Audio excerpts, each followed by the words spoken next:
Printemps 1957. La guerre d'Algérie entre dans sa 3e année.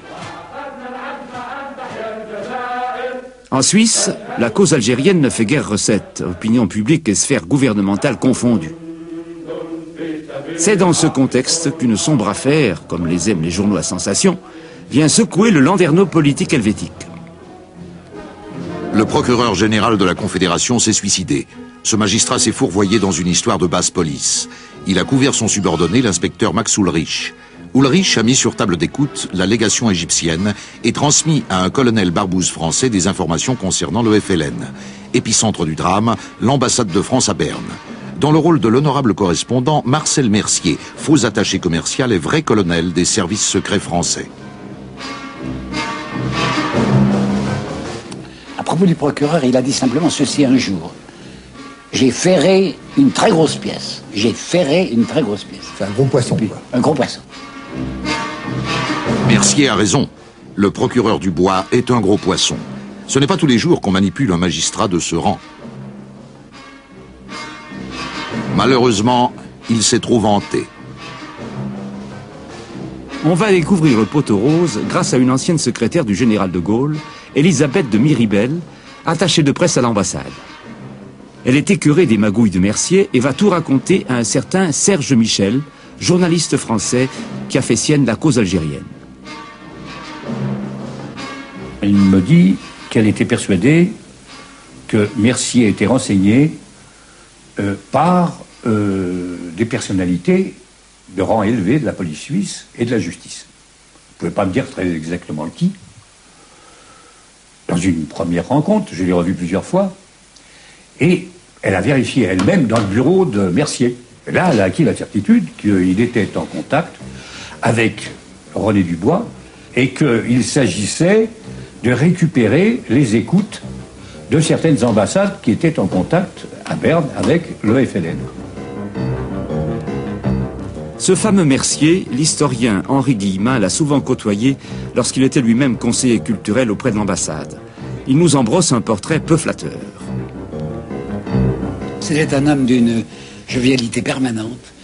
Il était survolté, il était très content de lui-même et d'une vulgarité accablante. C'était un homme qui se vantait beaucoup de ses succès féminins et je sais qu'il avait un harem de serveuses, mais je l'ai vu aussi opérer devant des dames qui n'étaient pas des serveuses avec une manière qu'on peut appeler à la hussarde, qui ne réussissait pas toujours, mais dont il était quand même très content. Il nous parlait de son travail en nous disant, vous savez bien ce que je fais ici, il obtenait des renseignements sur le GPRA. J'aurais dit que la plupart de ces renseignements venaient, disait-il, des Égyptiens. Décidément, ces gens-là ne sont pas du même monde. On l'aura compris, M. Mercier n'avait aucune chance de séduire Mademoiselle de Miribel. Bref, c'était une personne que Elisabeth de Miribel voyait d'un seul œil. Et elle me donne donc ces informations. Je réfléchis longuement. Le seul moyen de stopper les manœuvres de Mercier et Dubois, c'est de les faire connaître au public. Serge Michel demande conseil à son ami Favreau, qui lui suggère de confier ces informations à Georges-Henri Martin, rédacteur en chef de la Tribune de Genève. Quelqu'un m'a téléphoné de Berne en me disant, si vous vous trouvez à telle heure, au buffet de la garde première classe de Lausanne, à tel endroit, vous rencontrerez un monsieur qui est comme ci et comme ça, qui vous dira des choses intéressantes. La chose intéressante, c'était la confirmation, parce que c'était quand même très grave d'accuser les hauts fonctionnaires de la police fédérale d'écouter l'ambassade d'Égypte ou la légation d'Égypte et puis de porter les enregistrements aux Français. Ce n'est pas une accusation qu'on pouvait porter à la légère. Et il y avait déjà des jours et des jours et des jours qu'on essayait de trouver des confirmations. Finalement, devant l'importance de l'information, il n'a pas hésité. Il a tout de suite dit, il faut qu'on fasse quelque chose. Et je lui ai dit, mais enfin, pourquoi vous me faites confiance comme ça immédiatement? Il me dit, parce que ça recoupe des informations que j'ai eues. C'est-à-dire qu'en fait, moi je suis arrivé avec le gros paquet, mais le terrain était déjà tiède. C'est ainsi que la Tribune de Genève publie le 20 mars 1957 un scoop fracassant, qui ne met en cause pour l'heure que l'inspecteur Ulrich.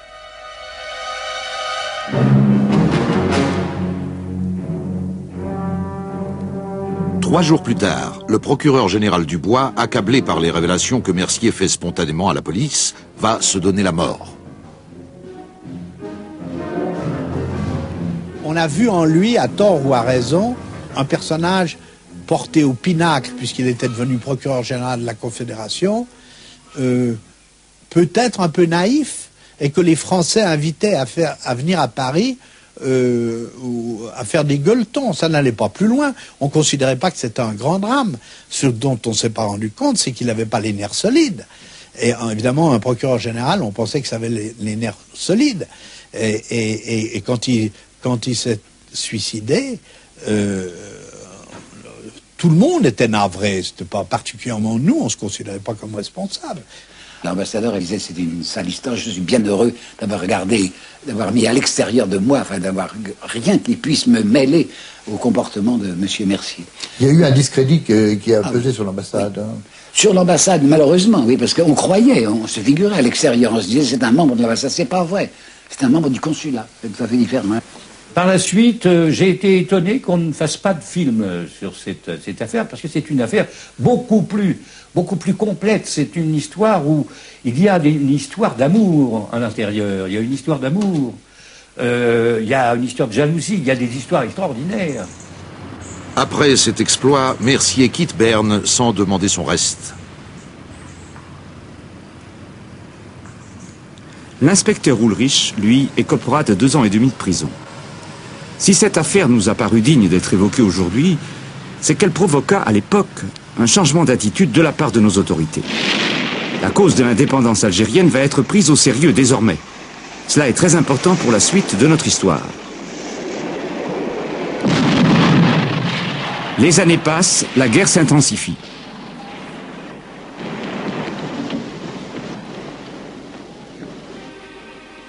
Une première rencontre entre les émissaires du gouvernement provisoire algérien, le GPRA, et les représentants français a lieu à Melun, près de Paris, le 25 juin 1960. De part et d'autre, on aspire à la paix.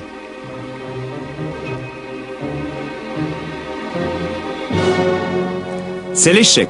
Cette tentative d'arrêter le conflit est prématurée. Et pendant qu'il y a cette négociation, De Gaulle mène une négociation parallèle, je dirais même secrète, parce que la plupart des membres de son gouvernement l'ignorent, où il reçoit des combattants de l'intérieur, de la Wilaya 4, dans son bureau en grand uniforme. Donc autrement dit, comment voulez-vous que les Algériens ne soient pas méfiants au niveau de la négociation, d'autant plus que cette négociation directe de De Gaulle, l'initiative personnelle de De Gaulle va très mal tourner, puisque ceux qui sont venus à Paris pour le rencontrer vont être liquidés, qu'il va y avoir une terrible réaction algérienne sur le terrain, et qu'à partir de ce moment-là aussi, l'exigence du terrain neutre est impérative. Il n'est plus possible de se passer d'un terrain neutre et d'un intermédiaire.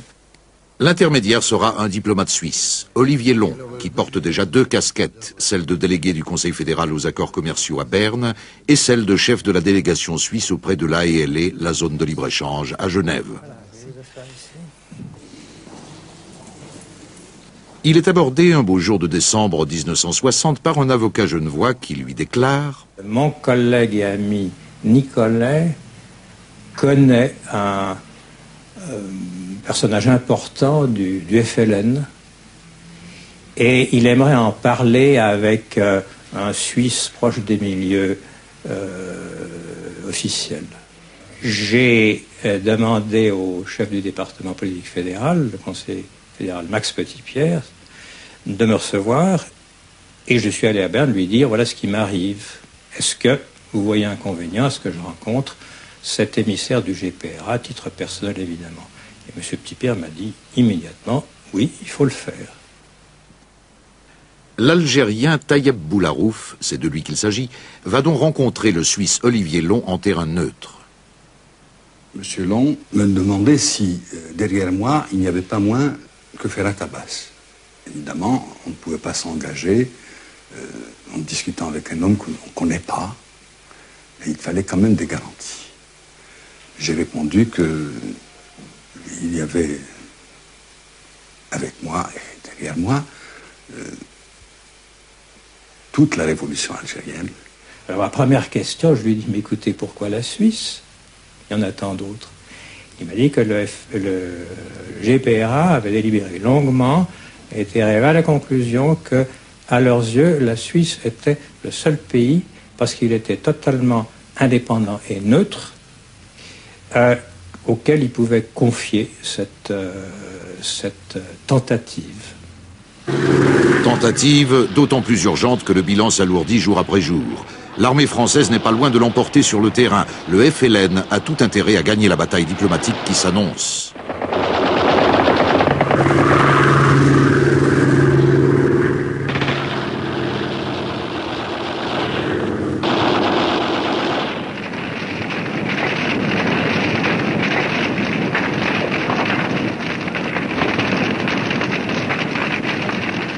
Olivier Long prend son bâton de pèlerin.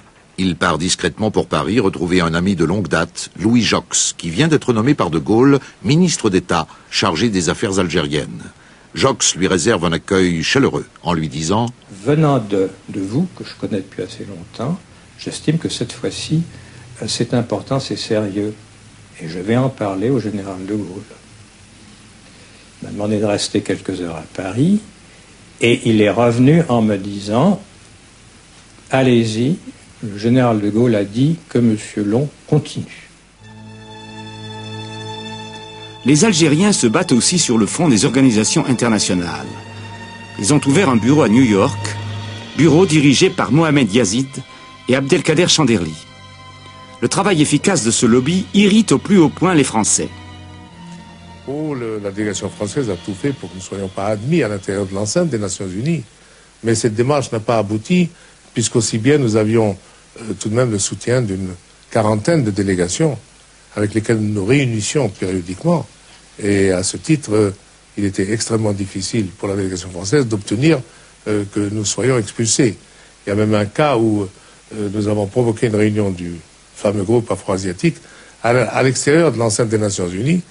Toutes les délégations sont allées protester auprès de M. Hammarskjöld à l'époque pour lui dire, écoutez, c'est pas possible, vous nous obligez de nous réunir en dehors de notre maison, c'est pas normal.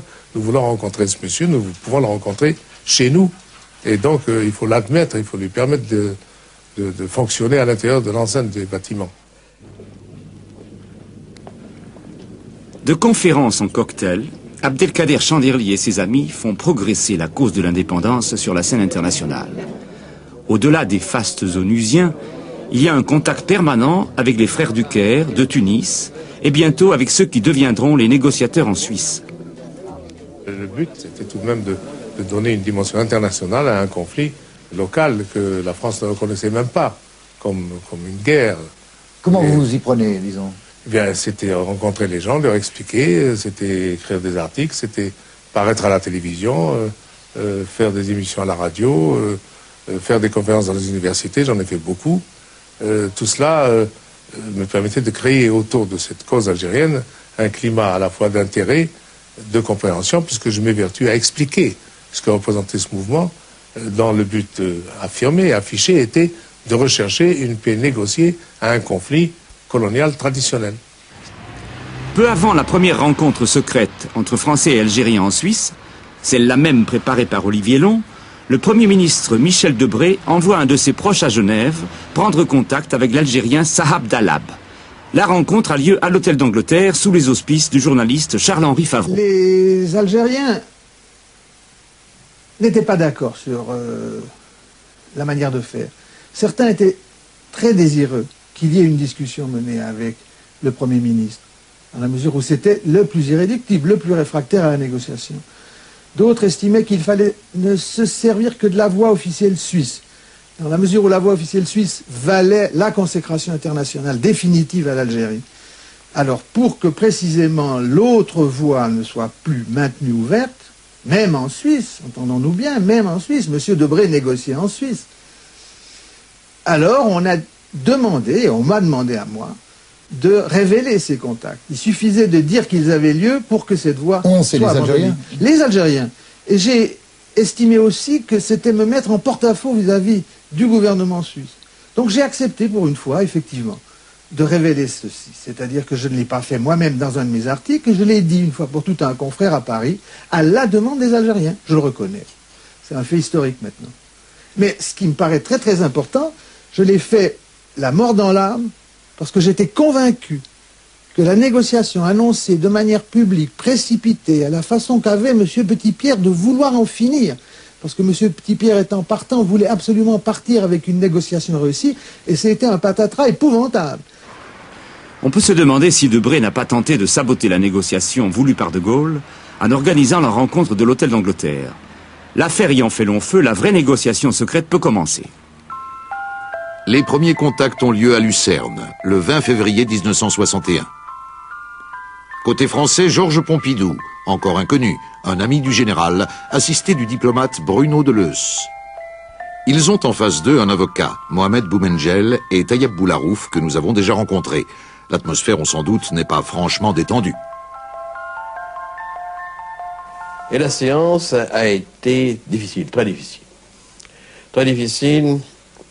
M. Pompidou a exposé à ses interlocuteurs les grandes lignes de la politique du général à l'égard de l'Algérie.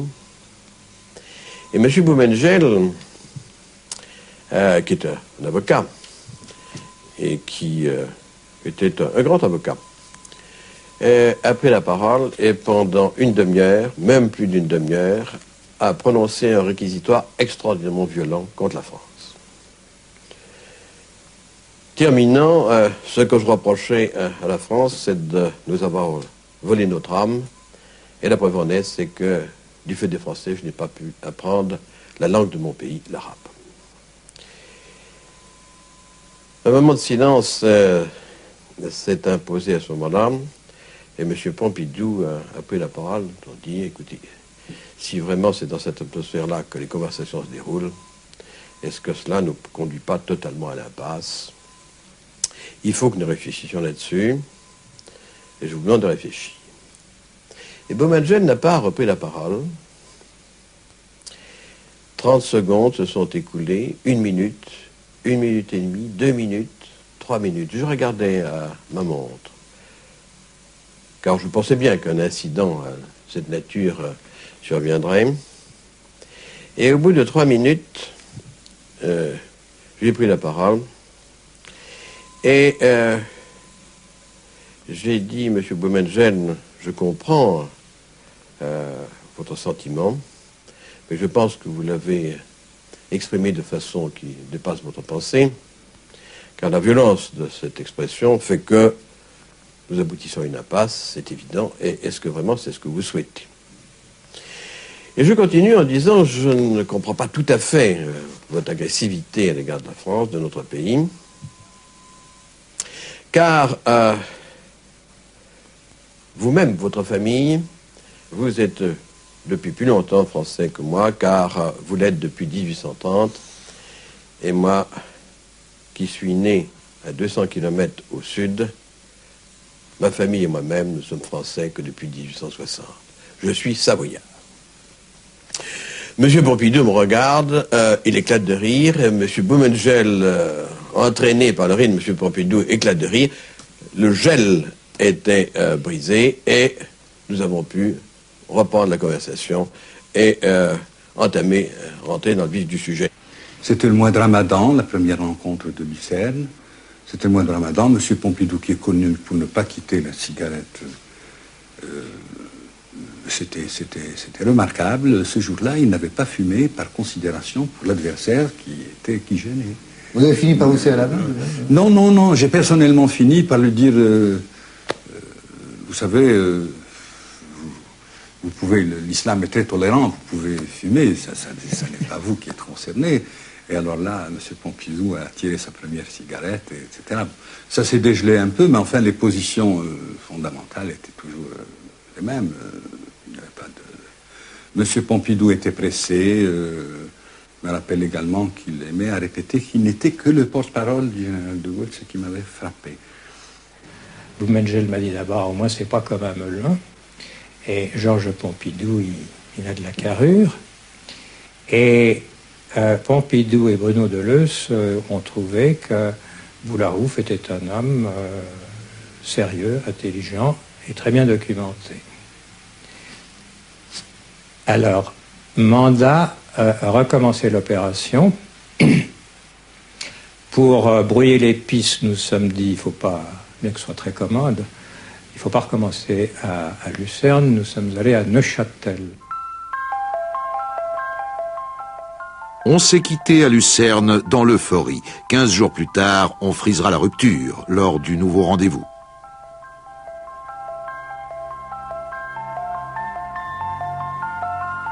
Le moment est venu d'aborder les questions de fond. C'est au cours de du deuxième entretien avec M. Pompidou que le mot indépendance a été cité en disant que le général de Gaulle n'a pas peur du mot indépendance.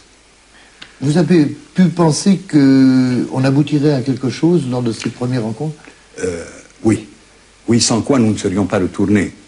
C'est ça. Nous savions donc que les Français avaient des positions, je vous dis, très générales, mais il y avait des problèmes, par exemple, desquels ils n'ont pas parlé, et que nous avons soulevé, par exemple, celui du Sahara.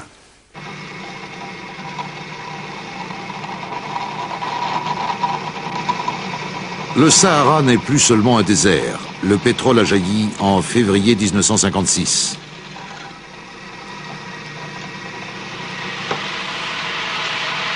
Ce nouvel enjeu économique va sérieusement compliquer les négociations.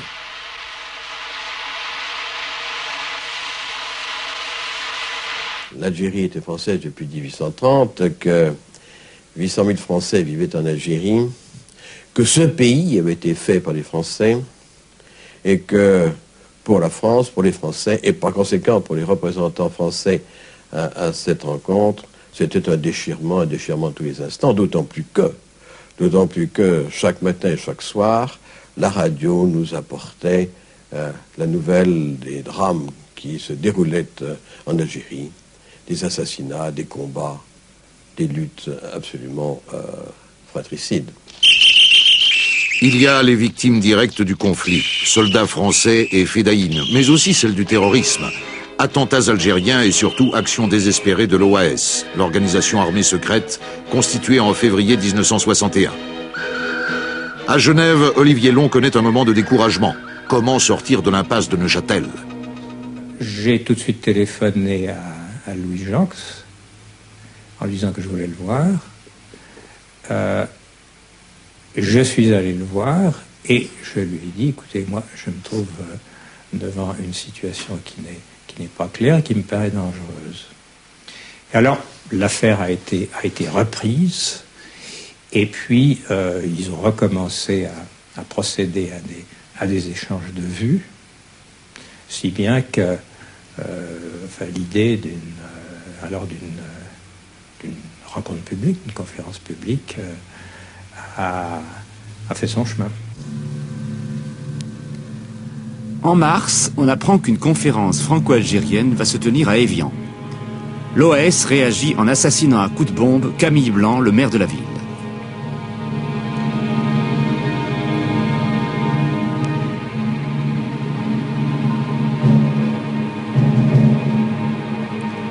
Trois semaines plus tard, le 21 avril, on est au bord de la guerre civile.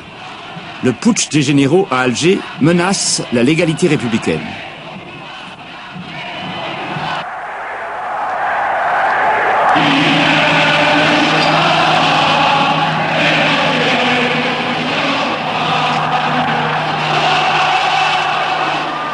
Un pouvoir insurrectionnel s'est établi en Algérie par un prononciamento militaire.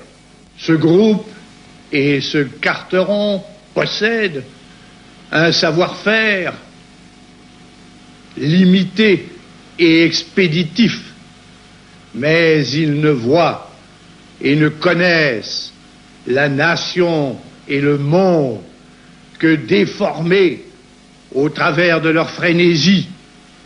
Leur entreprise ne peut conduire qu'à un désastre national. De Gaulle reste finalement maître du jeu. Les ultras de l'Algérie française, OAS en tête, ont perdu la partie. Il leur reste la politique de la terre brûlée. Ces excès pèseront lourd au lendemain du cessez-le-feu.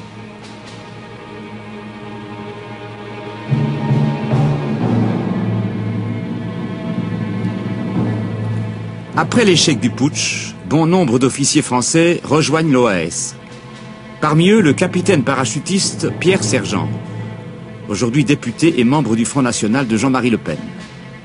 Et cette nuit-là, nous avons quitté nos vêtements militaires et sommes entrés dans la clandestinité à Alger. Voilà où a commencé très exactement mon combat clandestin au sein d'une organisation clandestine qui est née alors dans les semaines qui ont suivi, sur le papier d'abord par le colonel Godard, qui a fait un bel organigramme, et ensuite qui a pris le nom d'organisation armée secrète, dont d'ailleurs le sigle avait été trouvé à Madrid par Pierre Lagaillarde, l'ancien patron des étudiants d'Alger.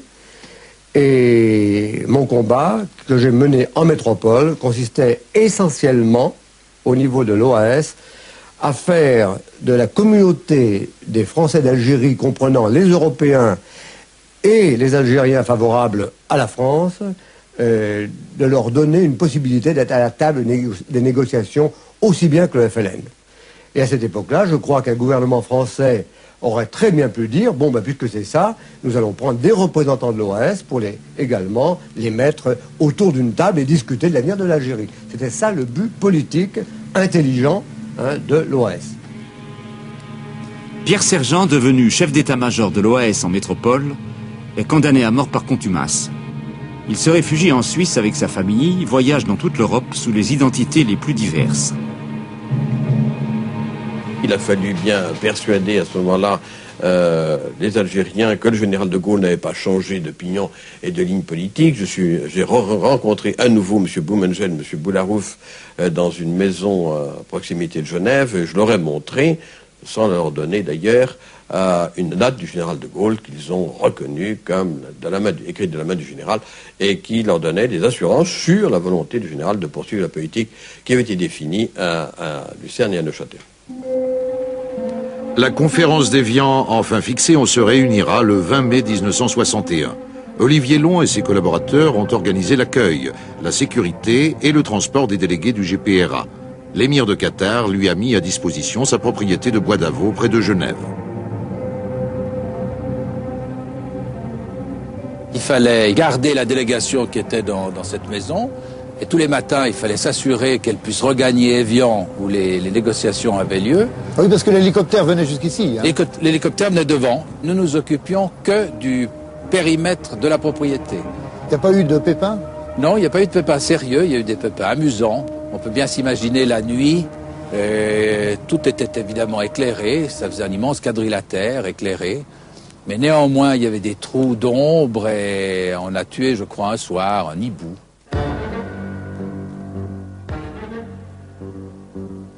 Les voilà enfin. À leur tête, Krim Belkacem.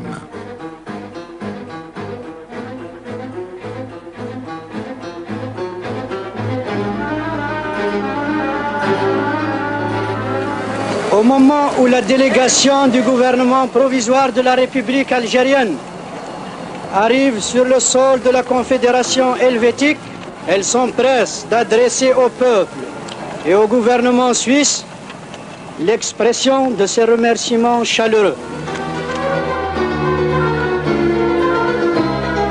Une photo souvenir pour fixer cet instant historique, et c'est le départ pour Évian.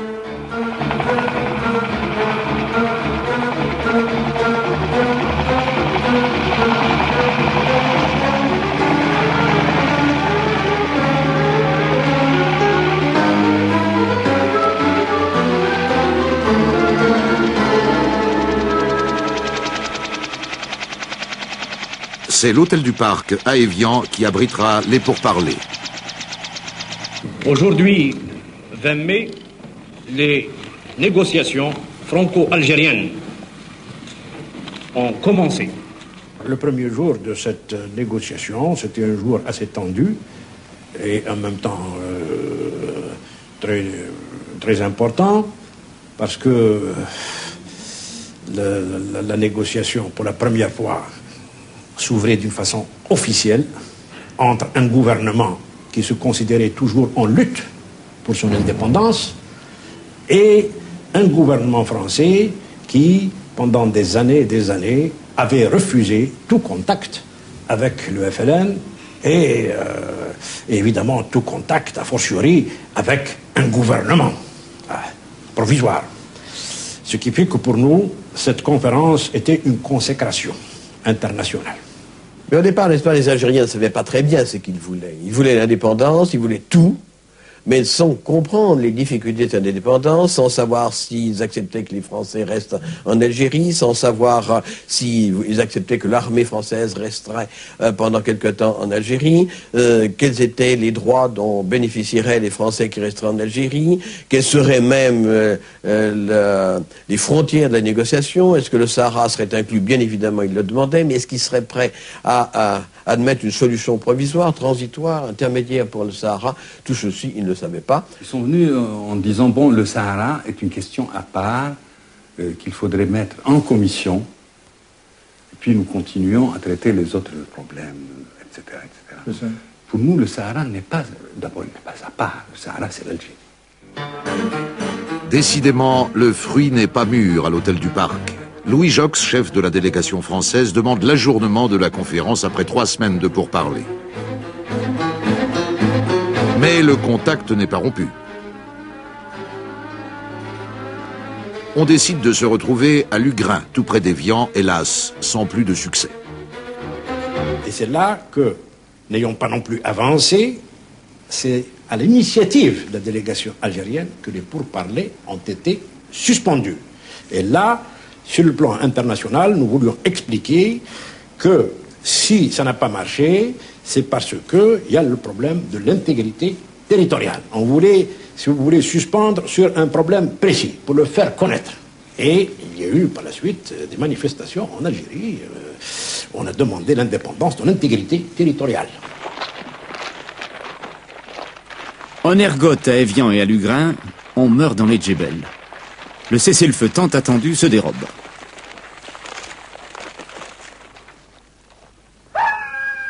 Chaque heure, chaque jour que gaspillent les négociateurs allonge la liste des victimes.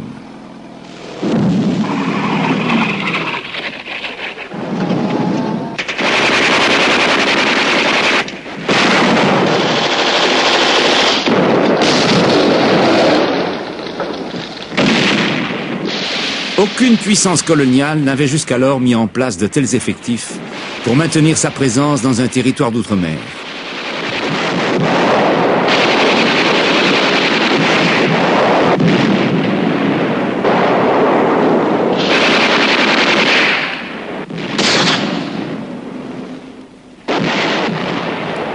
Le GPRA le sait bien, les adversaires sont condamnés à se retrouver autour d'une table de négociation.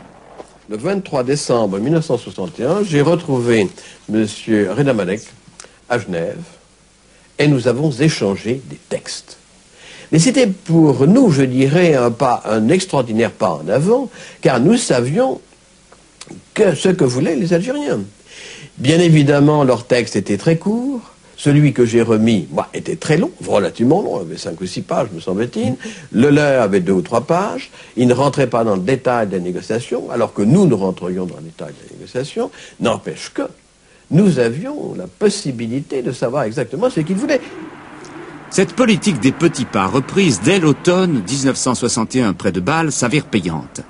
C'est aux Rousses, sur territoire français, que l'on procédera aux ultimes marchandages. Les ministres ont fait le voyage.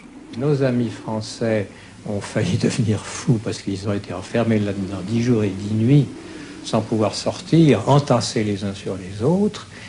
Et nous, notre système nerveux a été mis aussi à rude épreuve pour une raison tout à fait contraire.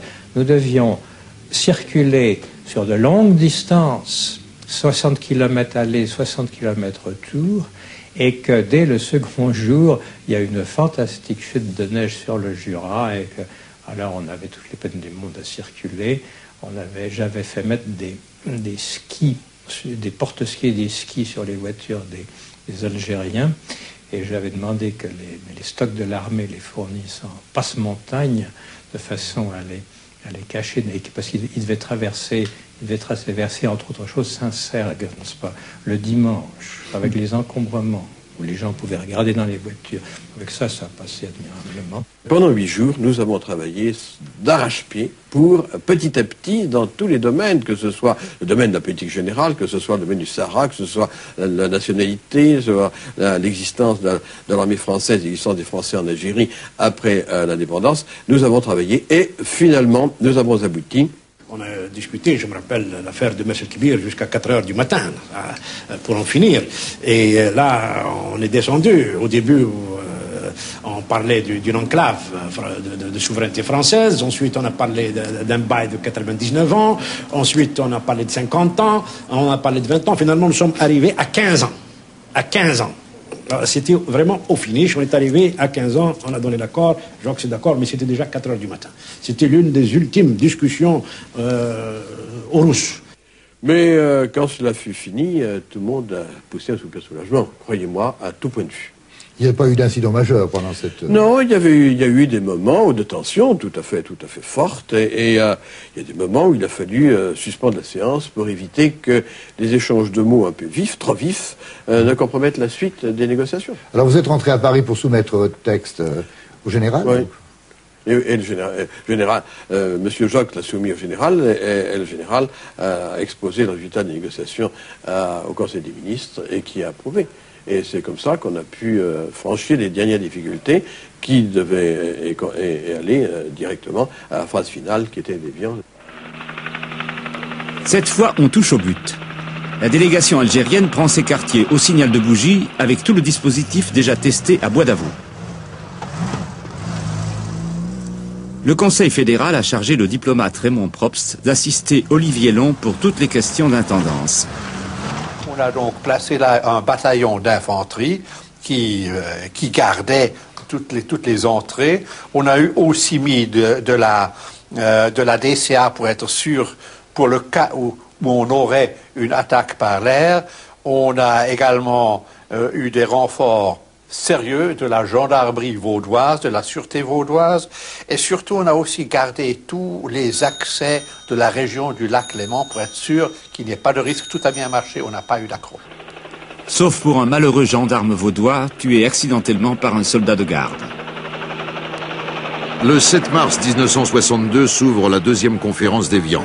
On négocie encore âprement pendant une dizaine de jours. Parmi les rares survivants de la délégation algérienne, on reconnaît notre interlocuteur, Tayeb Boularouf. Le rôle d'Olivier Long et son équipe s'arrête ici, au seuil de cette salle. 18 mois ont passé depuis la première rencontre secrète dans une villa genevoise. L'heure n'est pas à la joie chez les Français. Bruno Deleuze, ici derrière Louis Jox, chef de la délégation, se souvient. Nous nous sommes félicités les uns et les autres du résultat ainsi obtenu. Non pas que, je dois dire, ce fut de gaieté de cœur que la délégation française a signé, je dirais, l'acte de cession et de reconnaissance de l'indépendance de l'Algérie, mais il n'empêche qu'il fallait mettre un terme à ce drame. Et du côté algérien, ils savaient parfaitement que c'était le début d'autres difficultés. Dites-moi, quand vous êtes sorti Alors là, nous nous sommes serrés la main à la fin. Oui, c'est la moindre des choses, mais quand vous êtes sorti après la signature, quelle a été votre réaction? Quel a été votre sentiment, vous et à vos camarades? La guerre était finie, tout le monde était content, il n'y a pas de doute. Nos amis suisses aussi étaient un ouf, n'est-ce pas, extraordinaire. On avait réussi quelque chose d'extraordinaire. C'était deux positions diamétralement opposées, arriver, n'est-ce pas, par cette patience à nous mettre ensemble et arriver à un accord, à la paix. C'était l'euphorie, Saad Dalab le plus expansif, le saharien, quand je suis arrivé là, mais il m'a dit « Alors, vous l'avez votre cessez-le-feu » Le 19 mars 1962, à midi, les hostilités cessent.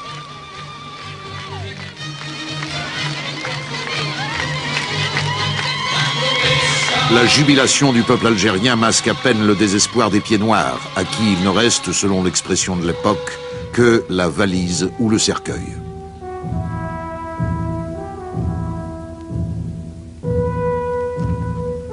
L'OAS va tenter dès ce jour de déclencher une véritable guerre civile, ici même en Algérie, mais aussi en France.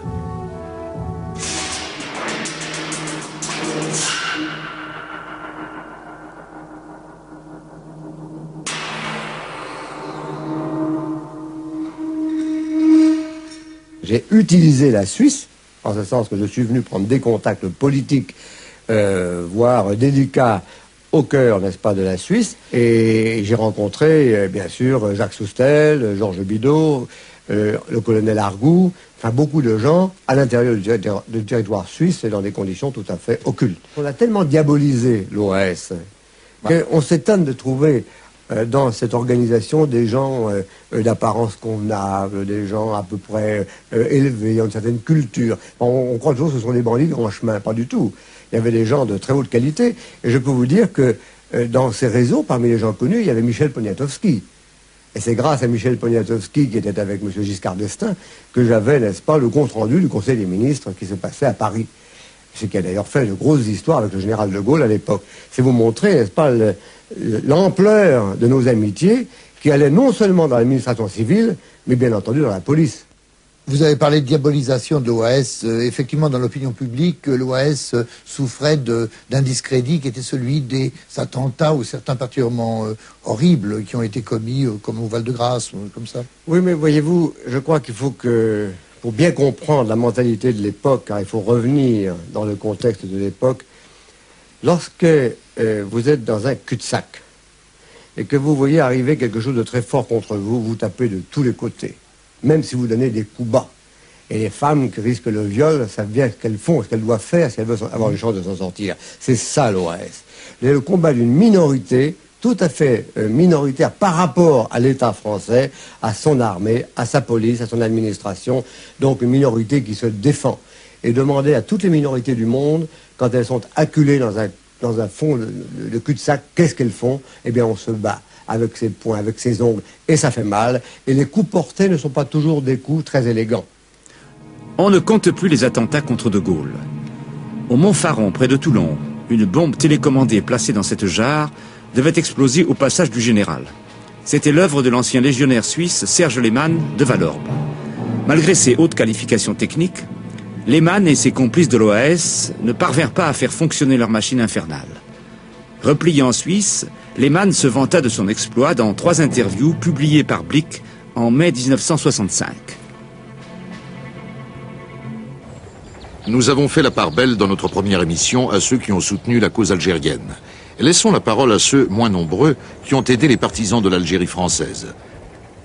L'ancien président du Conseil, Georges Bidault, en fuite, arrive un beau jour épuisé chez Béatrice Monfrény, en compagnie d'un curieux personnage. Il était très défait. Même le marsouin, enfin l'accompagnateur, qui est un capitaine